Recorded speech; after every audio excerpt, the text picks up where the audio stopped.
There's this great Mike Tyson quote. Everybody has a plan until they get punched in the mouth. Yesterday was the plan. Today is all about the slip and roll, preparing for the punch, the sweet, sweet anticipation of a mouthful of blood. Welcome to day 5 of starting your own side hustle. We're taking 28 days, 28 small steps to build a business that's meaningful, impactful, profitable. Today's focus is on legal setup in the US without breaking the bank. Lawyers are great, but they're expensive. And for most side hustles, you don't need them in the flesh to get started. They're useful later, but the goal today is to help you understand the basics so you can protect yourself, operate legally, and avoid unnecessary dumpster fires down the road. If day 1 was about discovering your why, day 2 was narrowing it down to your what, day 3 was about understanding the competition, day 4 was creating a business plan, day 5 is about making sure your hustle has a solid legal foundation. Okay. A strong legal setup is like a prenup with your rich future self, because your current self might actually be your worst enemy, their worst enemy. Usually at this point in the video, you get a visit from a quizzy nutkin, master assassin, and I list 2 questions we're going to answer today. But first, some basic folk wisdom. Ready? 5 words. Don't where you eat. Seriously. Well, what I mean is that your side hustle should never be in the same domain as your day job's company. If you're in banking tech, stay the hell away from banking as your side gig. This advice isn't just about ethics, it's about protecting yourself legally and professionally. Many companies have non-compete agreements or intellectual property clauses baked into employment contracts, which could land you in serious trouble if your hustle overlaps with their business interests, your companies, your day jobs.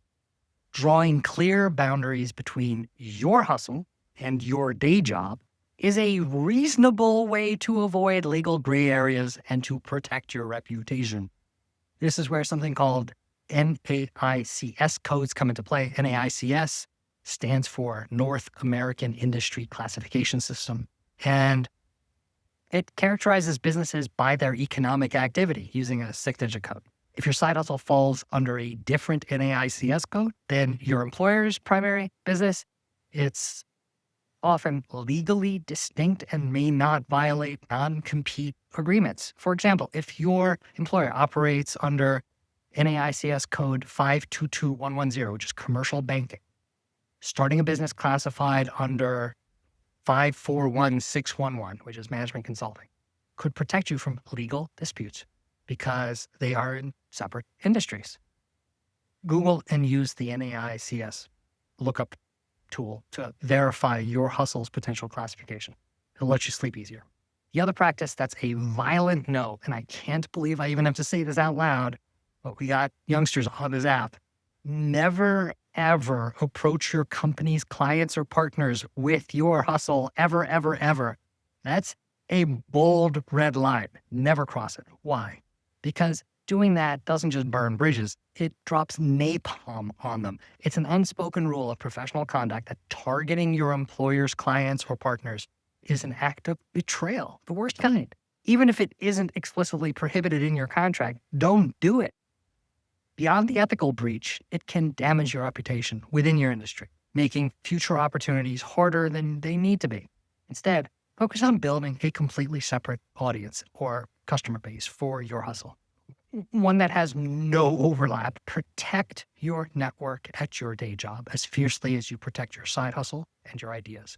Your reputation will always be one of your most valuable business assets.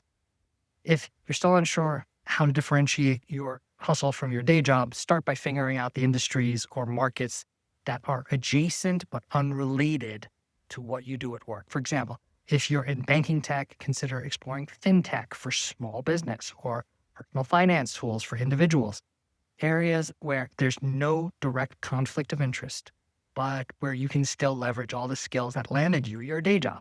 And you can still leverage all the crap you've learned from your professional experience without stepping in a big pile of, you know what. That's how you hustle smarter. Don't stop me now. This is day 5, part 2. We're back to the usual format. Here are the two questions we're tackling today. One, what's the best legal structure for your business, i.e. sole proprietorship, LLC, corporation, and how does it align with your goals? And two, what licenses, permits, or registrations will you need to operate legally in your industry and location? Quizzy? He's clearly plotting something today, rubbing his paws together, all evil-like. Let's start with the first one. What's the best legal structure for your household? You got three main options: sole proprietorship, LLC, which is a limited liability company, or corporation.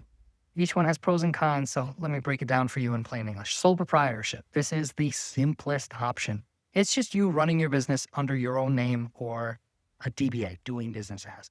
It's cheap and easy to set up, no separate tax filings, and here's the catch. There's no liability protection.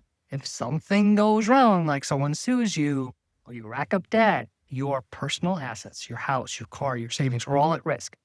This works fine for low-risk hustles like freelancing or consulting, but you should stay away from it for bigger things. LLC. This is the sweet spot for most side hustles. Protects your personal assets from business liabilities while keeping taxes simple. Your business income passes through to your personal tax return. It's called a pass-through. That's why it's called a pass-through. It costs a bit more to set up, usually like in the $100 to $500 range. In Jersey, I think it costs like $200 for me to do it, but it's worth it if you're offering products or services where liability could be an issue. Think of it as a safety net for moderate risk hustles. And then there's third option, corporations. This is the big leagues. Corporations offer the strongest liability protections and are ideal if you're planning to raise capital or scale into a large business. But they're more complex to set up and maintain. You need things like a board of directors, and profits are taxed at both the corporate level and at the personal level. So unless you're aiming for massive growth or outside investors right away, and you shouldn't be, this might be overkill. You can do it all online here in the States, but whichever service you pick, I found that for most side hustlers just starting out, an LLC is usually the best option. It protects you. And I'm not a lawyer saying that, so don't take this as legal advice. But LLCs protect you without overcomplicating things. But if you're doing something super low risk, like selling digital products, a sole proprietorship might be fine to start with. The larger point, choosing the right structure for your hustle is about matching your ambition with the right level of protection. That's what, when we talk legal, it's about risk. Think about where you want your business to go. Now let's move on to the much more exciting second question. What licenses, permits, or registrations will you need? Sorry. Okay. So this part depends entirely on what kind of hustle you're running and where you're located. Let me give you some clues about how to figure it out. One, check local requirements. Most businesses need a basic operating license from their city or county government. If you're working from home, like many side hustlers do these days, check if you need a home occupation permit. Most places after COVID no longer need it. Anyway, two, industry-specific licenses. Certain industries have extra hoops to jump through. For example, if you're a food business, you're going to need some health permits. Personal services like hairdressing require state cosmetology licenses. Trades like plumbing or electrical work, they require contractor licenses and insurance.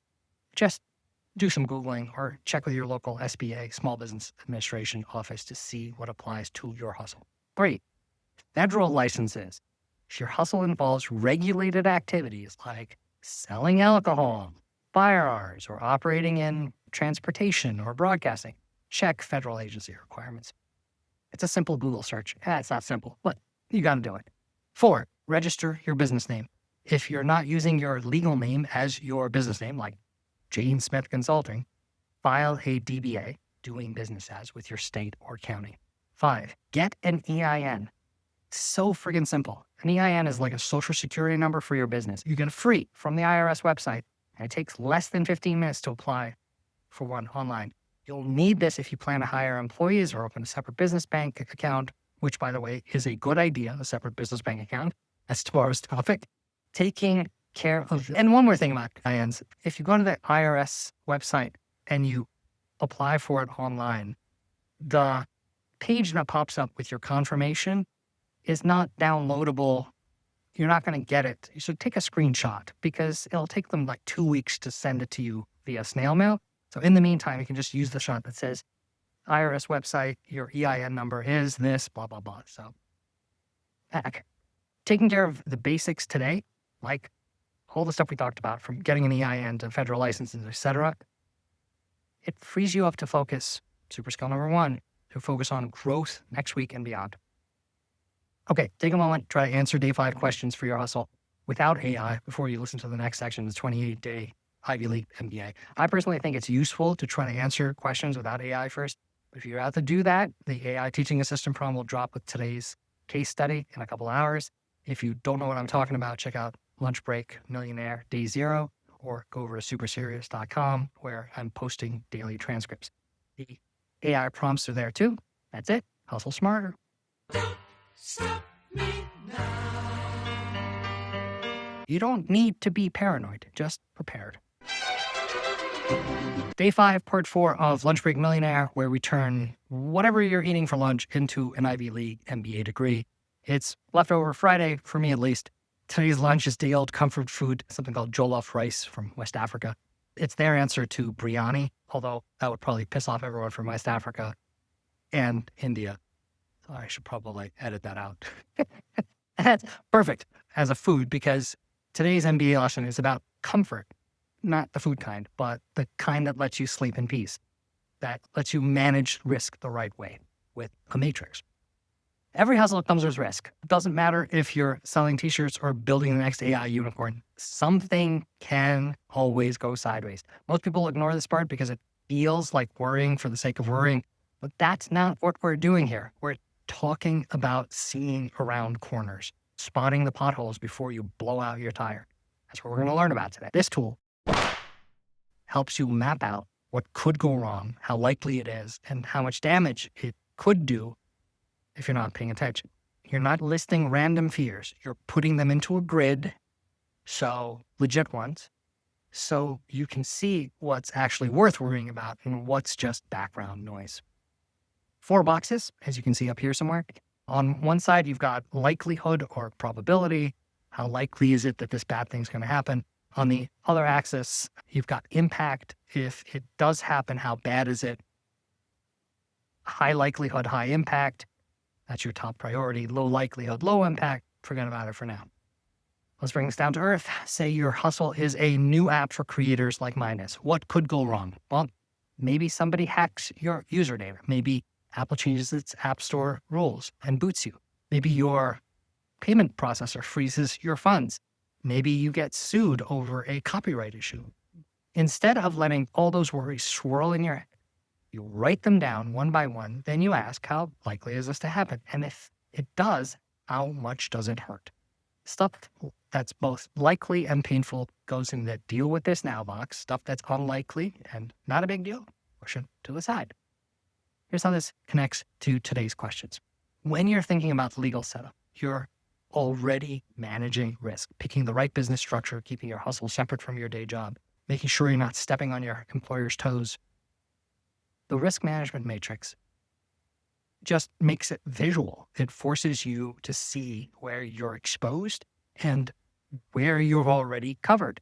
If you're worried about getting sued, maybe it's time to look at business insurance. If you're worried about losing access to your main supplier, maybe you need a backup plan.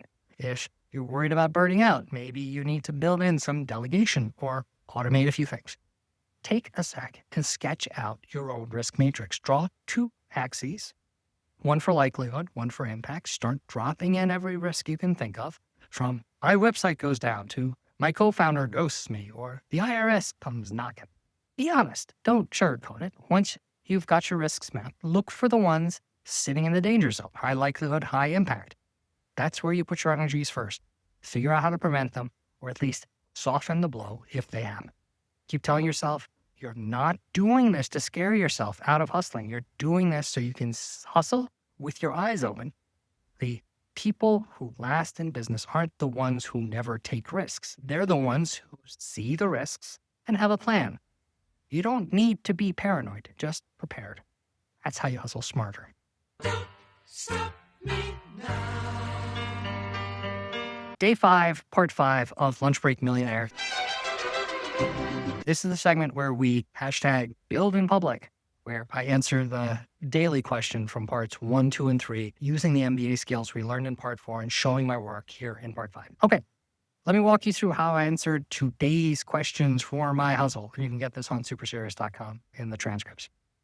For my legal structure, I went with an LLC because my hustle involves software development for creators. There's potential liability if something goes wrong with the data security or with any of the functionality. The LLC gives me peace of mind knowing that my personal assets are protected. I use the New Jersey State government's online service. They're called something like the New Jersey Department of the Treasury Division of Revenue and Enterprise Services. Rolls right off the tongue. For licenses and registrations, I applied for an EIN from the IRS. It was quick and painless on the IRS website. Although the IRS does something weird with what should be a 24/7 online experience, they only offer it Monday through Friday, 7 a.m. to 10 p.m. Eastern Standard Time, which is just very 1980s thinking. So since I'm working remotely from New Jersey, I checked the local zoning laws and I realized that a home occupation permit wasn't necessary because COVID made it all go away. My software might involve intellectual property concerns down the line, so I'm exploring trademarking for my brand name as well. And I've talked to a patent lawyer, an old friend of mine, but she just laughs in my face because everything I do, I go open source anyway. The way I think about it, and I suggest you do the same, every step I take, every step you take to legitimize the hustle now is an investment in confidence, credibility, character, and every other C word: competence, consistency, commitment. Well, maybe not every other C word, especially if you're British, but anyway, you get the point. Taking care of the basics isn't glamorous, but it's an act of respect for your dreams. It's the most boring version of dancing when no one else is watching.